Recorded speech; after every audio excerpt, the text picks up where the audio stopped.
Hey students, let me go through your exam. I'll call it your first exam, although you can also call it the half exam. But this would be a good time for you to kind of self-grade. That way you can kind of have an idea of how you did.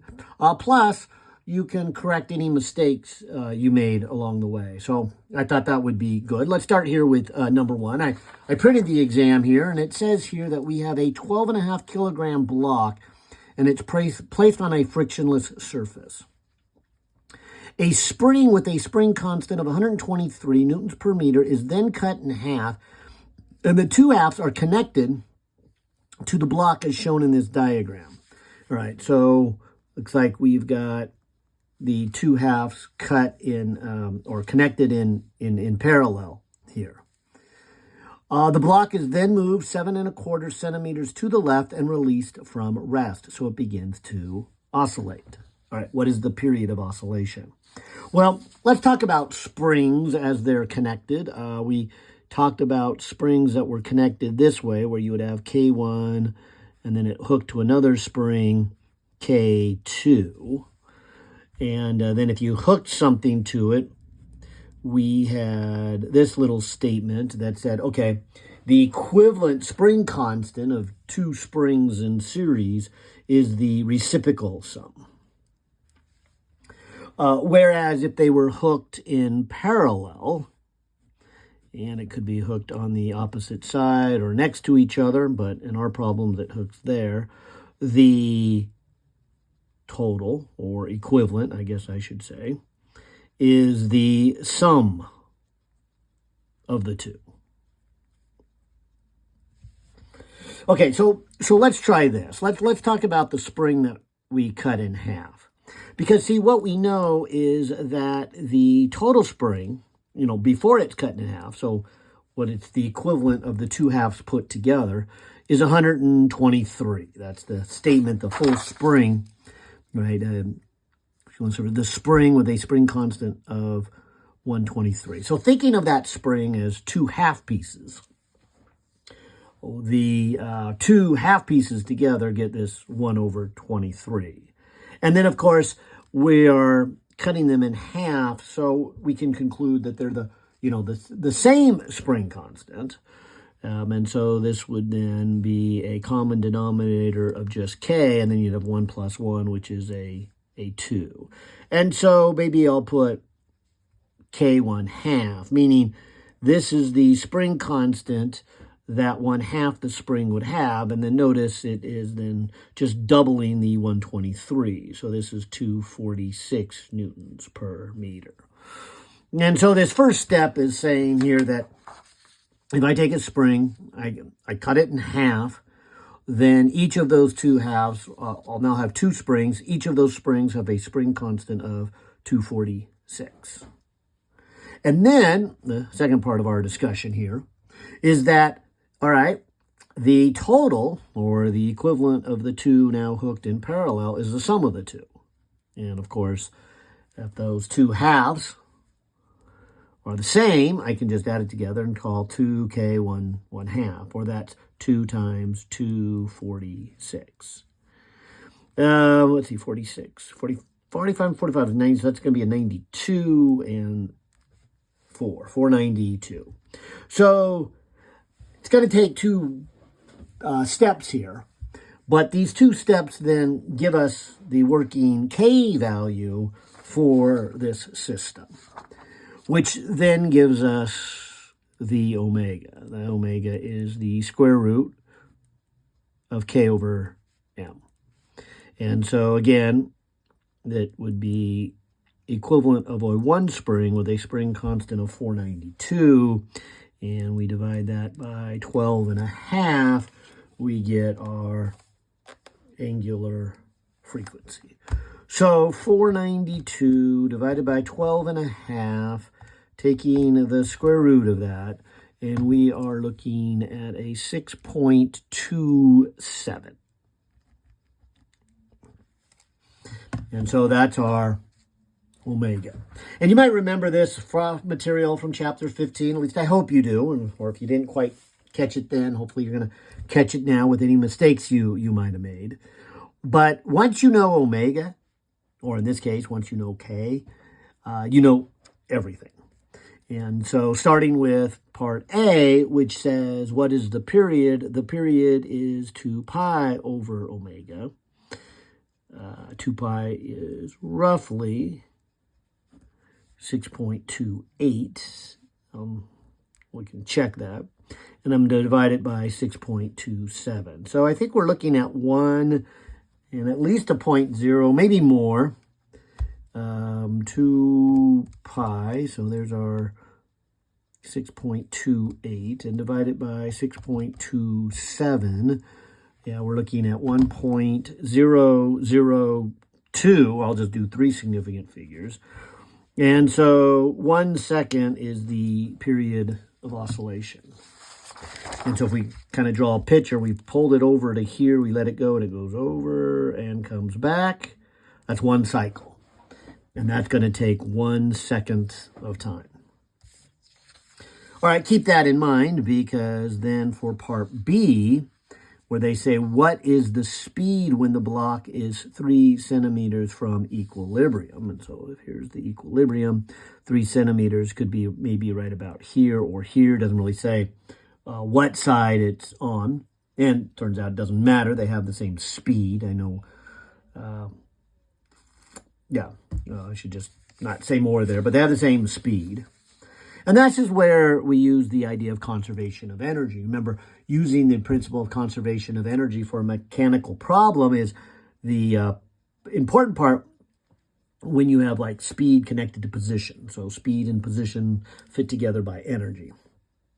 Whereas speed and time fit together through acceleration and forces. So you would solve the problem based upon either forces if you had speed and time, or you would solve it with energy if you have velocity and position, and that's what we have. So the total energy we learned would be when it was all stretched to one side.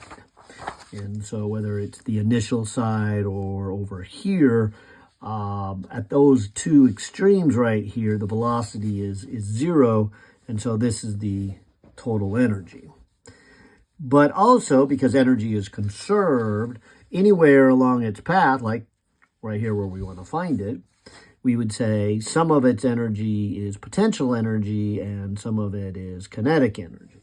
So adding these two together, we would say they equal the total. So that's the principle of conservation of energy, not only using the equation for kinetic energy and also the elastic potential energy. At any point, we could apply it specifically at its maximum left or right extremes, and so it has no kinetic energy. But see, this is perfect set of equations here, because I'm trying to find this velocity. And so if I start putting in my numbers, maybe I'll start here and say, okay, so what is this total energy? So if I go 1/2 times the K, now of course this is that equivalent K, so this is this 492. And its amplitude was hopefully very clear when they pulled it 7 centimeters, so 0.0725, and we'll square it. And so this is 1.29, the total energy. Now, here, when it's at the 3 centimeter mark, so the distance would go with the speed, and that's where we want to find the speed at the 3 centimeter mark, I can put in a distance of 3 there. So this would be a 1/2 times this K again, 492, times 0.33 centimeters squared. And so that has a small potential energy of 0.221. And so if I take this number up here, the 129, and I subtract off this potential energy, we're looking at a kinetic energy of about 1.07. And we've got a little bit of work to get the speed, but I can mean the 2 over, so times 2. I can then divide by the mass, so that's 12.5. Did I remember right here? Yeah, 12.5. And if I hit enter, that's going to be the velocity squared. And so now I get 0.414 meters per second. And we'll put a little box around that. Okay, so here's the A and here's the B. Maybe this is page 1 of the exam. Let me mark page 2. This would be part C for question A. And question C says, write an equation for the motion of this block spring system. And so one of the things we solved for is to say the position x is a function of time, is its amplitude, cosine omega t, and then some phi value depending on how it is initiated. And maybe looking at a graph, we see that if you pull it to the left, that'd be kind of a negative number, and then it would oscillate. So this is a cosine function that's shifted by pi. So we could write this as a cosine omega t plus pi. I guess shifted the other way would also work, so plus or minus pi. I suppose we could expand that out or just kind of look at the picture think of it with no phase. This is a negative cosine function, so you could write this then as a negative amplitude cosine omega t, without a phase. And maybe I'll do both here. So the amplitude in centimeters is 7.25 cosine. And the omega, we did do earlier. Omega, yeah, the 6.27. So 6.27 t plus or minus pi is one way to write it, although I think it's a little nicer to write it as a negative 7.25. And I should put centimeters here, centimeters. And then a cosine of 6.27 t. And then notice no plus or minus because the starting phase is incorporated with that negative. And then finally, maybe the hardest one here, it says in D, what is the total distance that the block travels during 5.3 seconds? Well, remember the period is 1 second, so it would go down and back, which would be, an amplitude, another amplitude, a third amplitude, and then a fourth amplitude.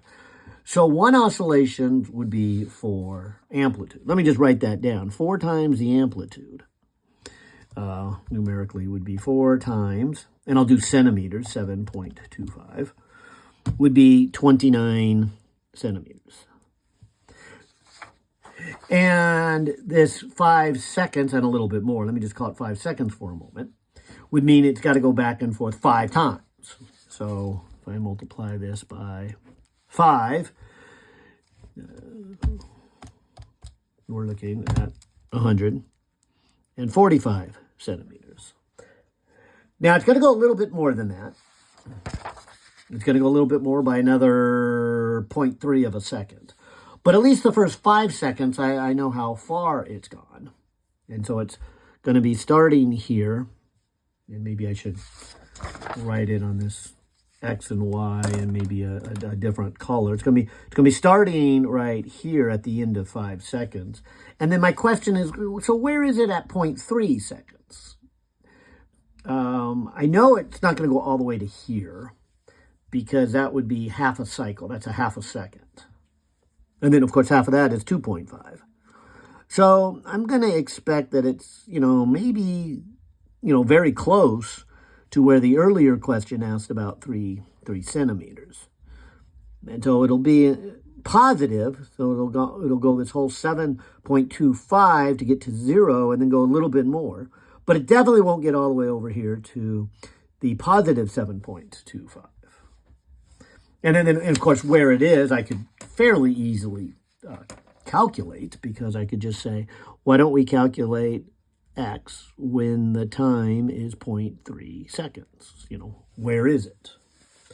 And, of course, we can come up here and use either equation. I'll use this one. So negative 7.25 centimeters cosine of 6.27. That doesn't look like a very good 7. 6.27 times a time of 0.3 is going to tell me where it is. So 6.27 times 0.3. Now, with the cosine of that, better make sure I'm in radians. Okay, I am. And the cosine of that last answer. This is good. Negative number. Because when I multiply by the negative 7.25, I get a positive 2.21 centimeters. So it didn't come all the way back to the 3, but kind of close, still missing it by a little bit. But that would mean that this distance traveled would be, from here to there, which would be 7 1/4. Then from the equilibrium to this spot, 2.21, plus the 5 oscillations, 149, giving me a total distance of, 145. 145 plus 2.21 plus 7.25. 154.5 centimeters is the total distance traveled. And I guess I should box one of these. And so there's what I think is the longest problem here on the exam. Maybe not the hardest, but the longest in terms of, part A, B, C, D. The other one has an A and a B, and this has just an A. But there's the chapter 15 oscillations. So, hope that went well for you. Let's try, and I'll put, page 3 here for the exam. Let's look at problem number 2.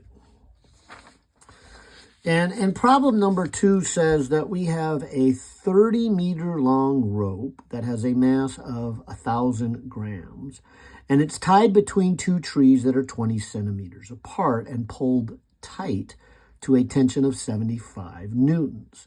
How much time does it take for a wave pulse to travel between the 2 trees? Okay, so we're going to make a little pulse. It's going to travel between the 2 trees. So it's going to travel the 20 centimeters. And, of course, one of the things we learned about waves, and I guess this was chapter 16, is that the velocity is the square root of the tension over the mass density, the mu. And watching my units, I'm going to put the mass as 1 kilogram. And so hopefully you don't overlook that the mass, depending on how you use it, but if you're going to use it with newtons, which has kilograms in it, you got to watch your units here. So I'm going to put a mass of 1 kilogram. And this should really say 30 meters, huh? A 30-meter long rope. All right, and so 30 meters. And so my mass density, well, that's actually just 1/3 divided by 10. So divided by 10 is a 0, and 1/3 is a bunch of 3s repeating forever. All right, so I'll put a 75 here. Put a 0.0333 repeating forever. Take the square roots, and this would tell me the speed of the wave pulse. So 75 divided by 0.03333333. That's enough. Take the square root of all of that. And we're looking at a speed of about 47.4 meters per second.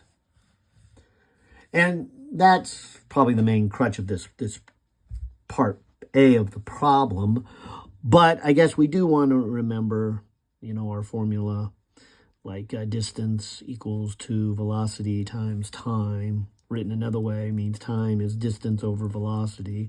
So if you're traveling 20 meters at a speed of 47.4 meters per second, you're going to get less than a half a second here.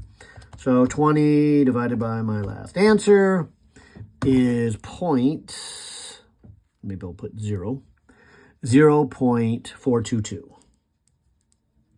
And box it. So there's A, and let's look at B. So B gets a little harder here, maybe even a lot harder. It says, if the rope in part A is replaced with a rope that has a mass per meter of 0.033333. Okay, so it starts off with the same mass density of the one we were just talking about in A at one tree, but then it gets bigger, it increases, and it looks like it doubles to 0.0666 at the other tree, and it does it in a linear fashion. Okay, how much time would it now take for the wave pulse?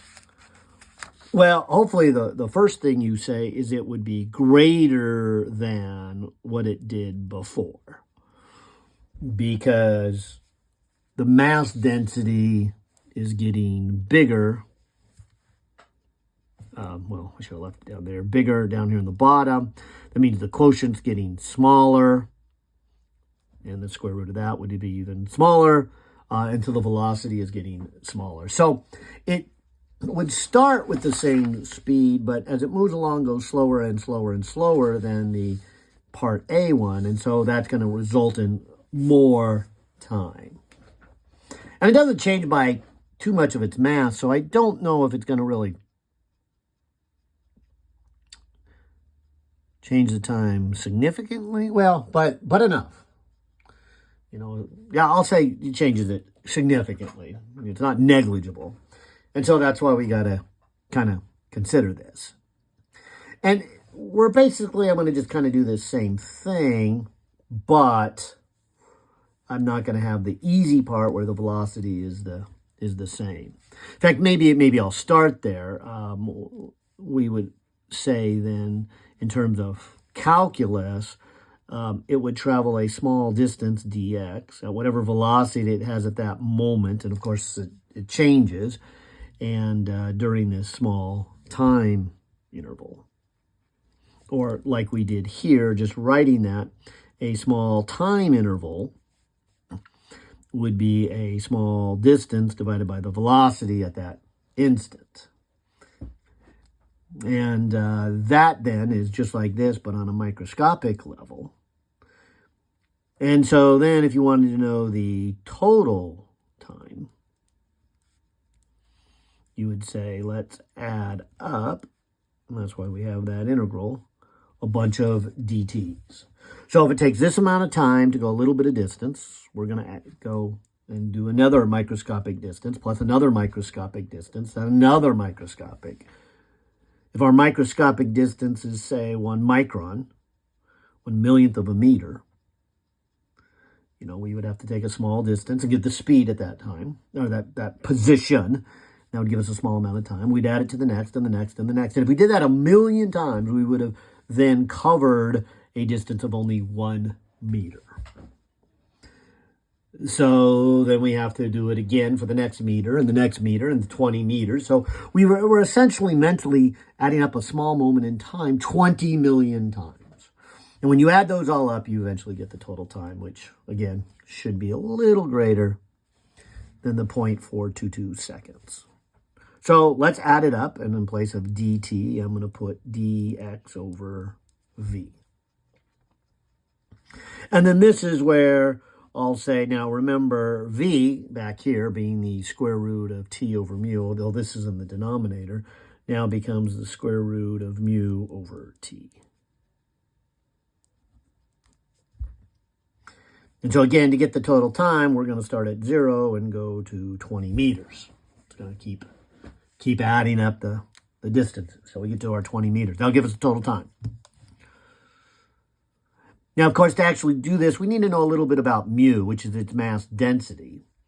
And they gave us a nice description, so we could probably write that in a formula.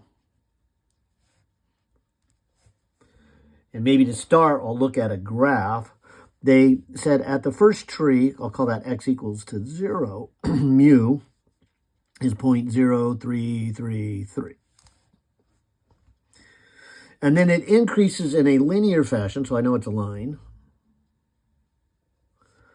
until it doubles, 0.0666. So the mass density is getting bigger. That's why earlier I said then the speed's going to be getting less, and it's going to take a little bit longer than the 0.442 to get there.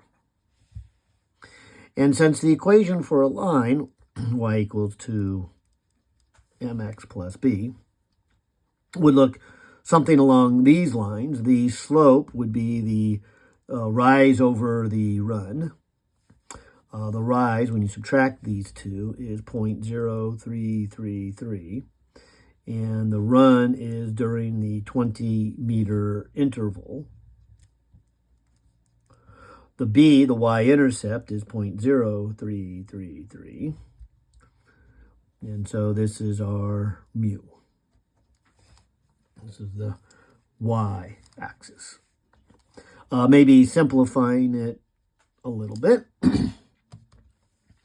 I'll go 0.0333 and divide by 20 and get 0.001665x plus 0.0333. And that's what I'm going to put into there. Okay. Page 4. So the total time is this integral from 0 to 20 meters of the square root, and I'll just go ahead and divide the square root into the numerator and the denominator.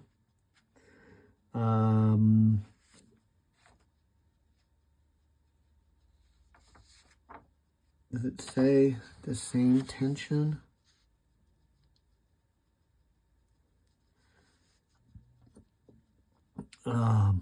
It could say better, but it's implying the same tension. Maybe I'll fix that.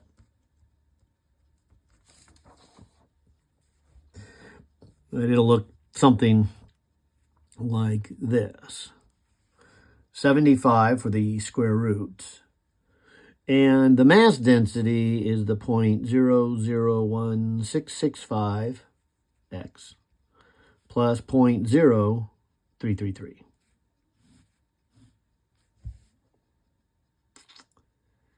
And then the dx.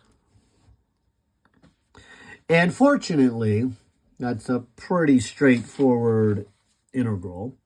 We probably just want to call everything here just one variable. That's usually best done by what we call a u sub.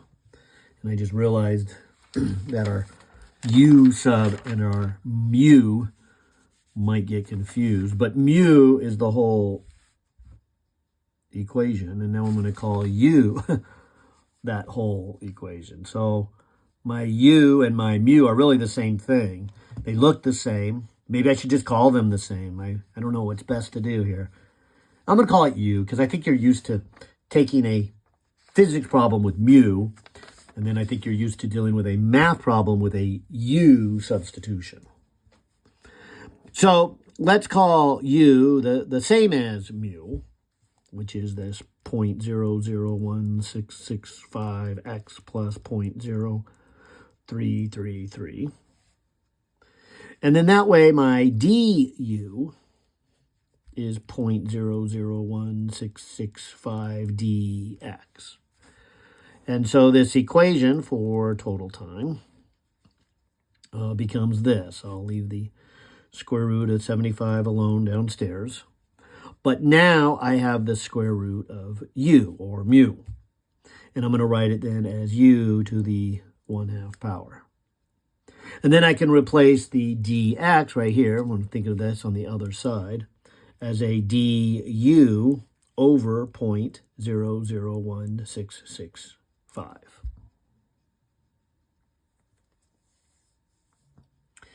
And now that I changed it from a dx to a du, my limits should be labeled that way. Right now I have limits labeled, as a distance, 0 to 20 here. But I need to get it in terms of mu. And fortunately, that's pretty easy to do because, when I put in a 0 here, I just get 0.0333. And of course, when I put in the 20 meters here for x, we're going to get the density when it gets to the, other side of the tree, which we were told is 0.0666. So if I kind of remember what the meaning of the math is, I guess I don't even have to even do the arithmetic. Okay, so then let's see. I'm going to go ahead and, like all good calculus problems, kind of look for constants that can be brought in front of the integral symbol. So there's the square root of 75. Here's the 0.001665. And now I have an integral of just the u to the 1/2, which, if you remember your power functions, you just add 1 to the exponent and divide by that new exponent. And then, of course, has to be evaluated at your limits. So all of these, maybe I'll leave alone here for a moment. Let's do this u to the 3/2 power and then the two limits. So u at the upper limit is 0.0666 raised to a power of 3 over 2. And so that's what I get when I put in that little limit, minus the u, which would be 0.0333, raised to a power of 3/2. And so that's this u to the 3/2 evaluated at those two limits. And I'll just hit enter. So that gives me that. And then it looks like I'm dividing by 3 things. And so I'll just go divide by, and if you just let me put 1.5 instead of 3 over 2, make it a little easier. But I guess I'm also dividing by 0.001665 for this one. And I guess I'm also dividing by the square root of 75. And that's it. So I hit enter. And I'm liking my number here, 0.514 seconds, which is, as pointed out, more than, and significantly, sure, that's, 0.9 more, 0.09 more out of, 0.42. So, 9 parts, is it 9 times 4, 9 times 5, well, 9 times 5. So, yeah, it's a reasonable amount. And, and something that you wouldn't want to forget. In fact, if you just wanted to ballpark it, in fact, maybe we should here. Why don't we ballpark it, and without all this fancy calculus, think that, what should we approximately get? We could do something along this line and come back to the problem and say, okay, so it's going to start off fast and go slower, slower, slower, slower, slower. So maybe if we find the speed in the middle and kind of just imply that it had the whole speed the whole time, maybe that'll be something close. I think it's going to be really close if I do that. It won't be exact because it's not linear. Actually, the mass density is linear, so that's the first step in linear. But then you put it in a square root function for the speed, and that's not linear. So this is not going to work out perfect, but it's going to be pretty darn close because of the 2 steps. One of them is still linear. So if we take the middle, the average is the same as a linear one, but this is not linear. But the square root over a short distance like this is pretty close to being a straight line. So let's give it a try. So if I were to say, what is the speed in the middle? I guess I would take the tension, which would be 75. Actually, let me do the mass density first. Because we have a formula, and that's where probably the hardest part of this little calculation here would be. But it'd be 0.001665 times the halfway point, which would be x equal 10. And then I would add 0.0333. So there's the mass density in the middle. So if I go to 75 and I divide by that, mu, and take square root, that's kind of the average speed, this 38.7-ish. Which you can see. Let's slow down.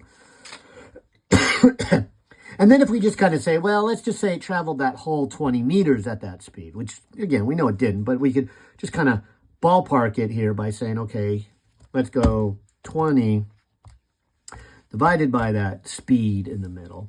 And we're at 0.516. And then, of course, we got 0.514.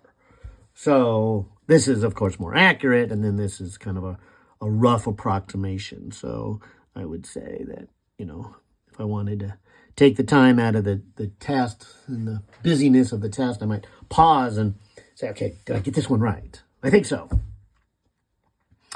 And that's pretty hard. That's why I was saying even one's probably the longest problem. It's got the 4 parts. It's got some hard parts to it also. And then this one, at least A, I think, hopefully you just nailed A. That was pretty obvious. But this one doing the integral is where it can be a little more challenging because of the calculus involved. And then the half problem. Half problem, you know, as the name implies, half should be a little bit easier. It doesn't have multiple parts. Only worth 10 points. But let's look at that one together. Look at the figure on the right. Okay, so it looks like we got 2 speakers and a listener. So sound is going to travel to each listener. Looks like it's going to go a little bit further from the top one and compared to the bottom one. Both speakers produce a sound at the same frequency, so this is how we can get our interference, our constructive and destructive interference. Both speakers, when turned on by themselves, produce sound of a certain amount for the listener. Let's go ahead and assume room temperature. So that's going to give me this velocity of speed of sound and room temperature, which I guess, by the way, would give me the wavelength because they told me the frequency. So velocity 345 divided by a frequency of 566. And so we're looking at a wavelength of about maybe I'll carry an extra significant figure for a moment. 0.6095 meters. Okay.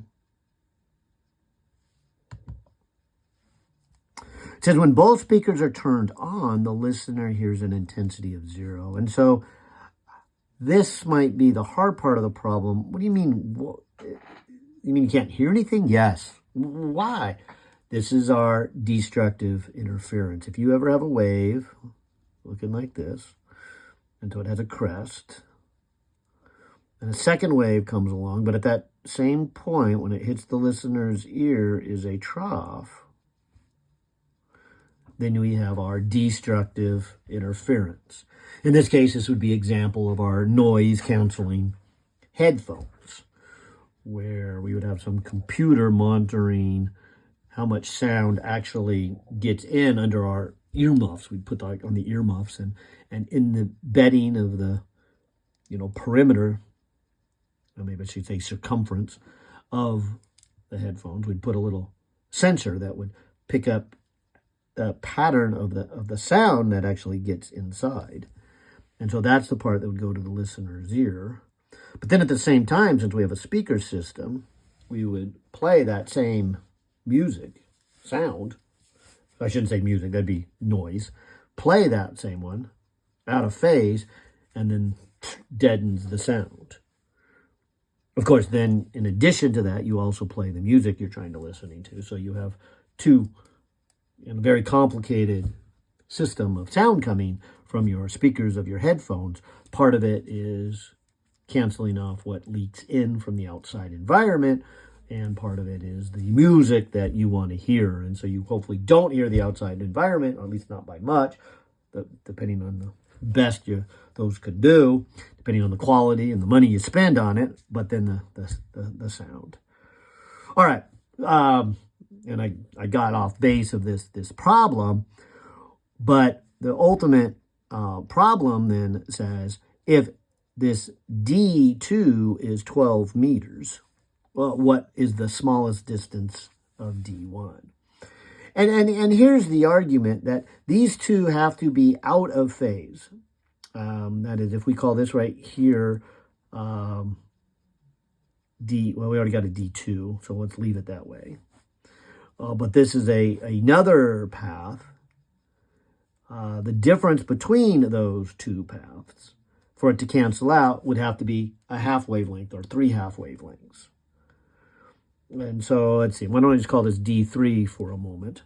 But D3 then minus D1 would be a half wavelength, or 1.5 wavelengths, or 2.5 wavelengths. So not equal, or.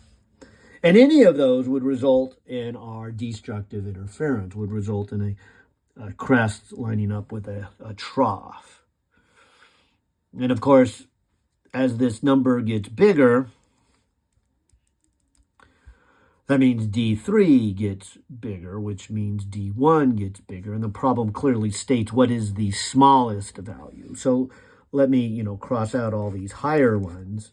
And we're trying to then say that D3 minus D1 is the wavelength, 0.6095, divided by 2. So taking that number and divide it by 2, that's how much longer path 3 should be compared to path 2. Path 2. Yeah. Between 3 and 2 should be a half wavelength. Between 3 and 2 should be a half wavelength. Okay, now let me then use the Pythagorean theorem to write out what D3 is.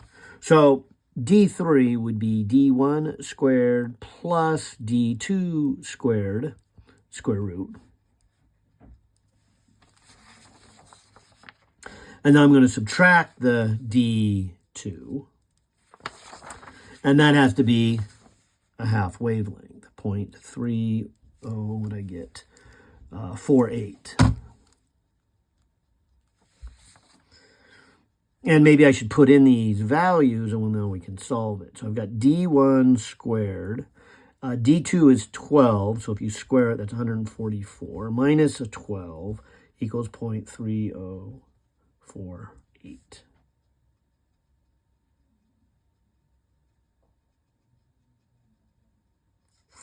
All right, so if I move that to the other side, I would add 12 to it. Then to get rid of the square root, I would square both sides. So I now have D1 squared plus 144 equals 151.41. If I then subtract off the 144, I get about a 7 and change. And then if I take the square root of all of that, I get a distance of 2.72 meters. And I'll just kind of double check that. That actually was a little higher than I thought it might come out to be. But if that's D1 and I square it, and I got this 12 and I square it, taking Pythagorean's theorem, that makes this distance 12.3. Yeah, and then when I subtract off the 12, the extra distance of path 3 compared to path 2 is that number. And I believe that's the half wavelength. Yeah, because we got one full length of here, and then we get half of it. Is that right? Velocity, 346. Frequency, 566. So that should be the wavelength divided by 2. Yep, it does match. All right. Kind of didn't seem like it, but glad I double checked. All right, and that's it. So hope you did well and learned a lot in the process. Take care.